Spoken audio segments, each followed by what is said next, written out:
ಮೌನವಾಗಿಯೇ ಹೆಂಡ್ತಿನ ಏನೂ ಕೇಳದೆ ಆಕೆ ತವ್ರ ಮನೆ ಕಡೆ ಕಾರನ್ನು ತಿರುಗಿಸ್ದ. Greedy loses the relations but love it keeps forever. ಸ್ನೇಹಿತರೆ, ಕೇಳಿದ್ರಲ್ಲ, ಇದು ಕೇವಲ ಕತೆ ಅಂತ ನಿಮಗನ್ನಿಸ್ಬೋದು. ಆದರೆ ಇದರಲ್ಲಿರೋ ಅರ್ಥ ಕಥೆಯಲ್ಲ, ಅದಕ್ಕಿಂತ ಮಿಗಿಲಾಗಿರುವಂಥದ್ದು.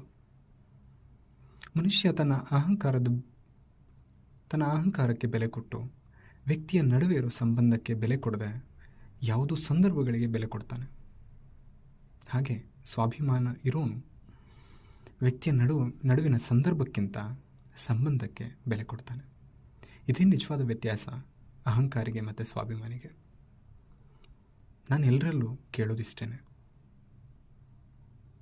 ಎಲ್ಲದರಲ್ಲೂ ಸ್ವಾರ್ಥನ ಇಟ್ಕೊಂಡು ಸಂಬಂಧಗಳನ್ನು, ಗೆಳೆಯರನ್ನು, ನೆರೆ